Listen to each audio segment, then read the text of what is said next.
The United Nations. This presentation will include the members of the United Nations, the history of the United Nations' main objective, Canada's history with the United Nations as an organization, and my personal opinion on the United Nations. The United Nations has 193 members, including Canada, the US, and even Albania. The origins of the United Nations are simple. They began in 1941 during the Second World War, and their name was the Atlantic Charter. Later on, in 1942, 26 allied nations decided to become the United Nations and vowed to work together for peace in the world. The planning and founding period of the United Nations was from 1944 to 1945, when events such as major conferences established the framework for the United Nations' current architecture. There was the Dumbarton Oaks Conference in 1944 that was the major powers that outlined the basic setup for the organization that we know today. Later on, there was the Yalta Conference of 1945, where leaders of the nations agreed to the essentials of being a part of the United Nations. Later in that very year, from April to June in San Francisco, the United Nations Charter was drafted by representatives of 50 nations. The signing of that charter on June 26, 1945 led to the United Nations officially being created on October 24, 1945. Still in the early years, in 1946, the first General Assembly met in London in January of 1946. The first Secretary General was appointed, and now the United Nations have replaced the League of Nations and have grown to include 193 member states, focusing on international peace, security, and cooperation. The United Nations want to prevent conflict and promote peace through diplomacy and all of their peacekeeping efforts, leading to them maintaining international peace and security. Another one of the United Nations' main objectives is to develop friendly relationships among nations, to foster cooperation based on mutual respect and self-determination.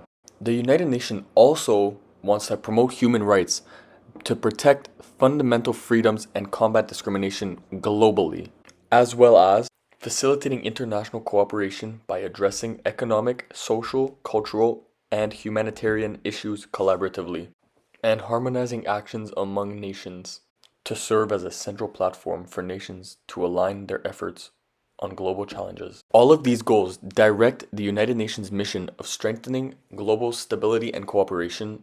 Canada has had a long time involvement in the United Nations from the start.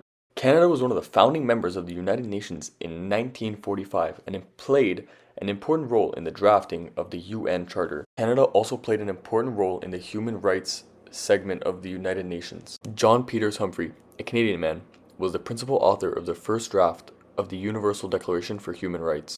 Canada is also very important for their peacekeeping in the United Nations.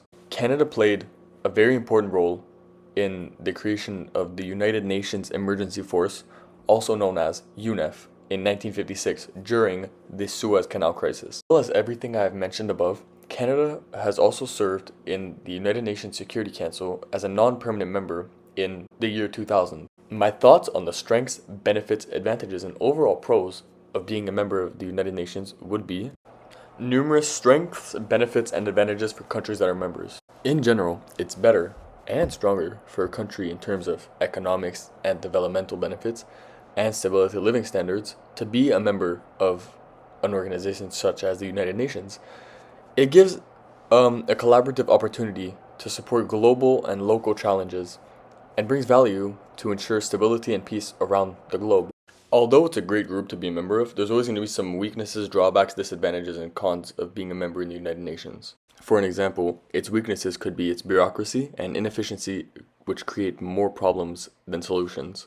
A drawback is that they often need to accommodate to the interests and dependencies of each member, leading to political compromises. The obvious disadvantage of the group is their perception of inequality, where the more powerful members making decisions that lead to their strength and power. And finally, the cons. The limited power and lack of authority, often pushing back the execution of its members rather than its own empowerment intensity on a global level.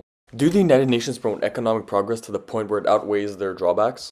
Yes, the United Nations play a significant role in promoting global economic progress, facilitating international cooperation, humanitarian aid, and crisis response.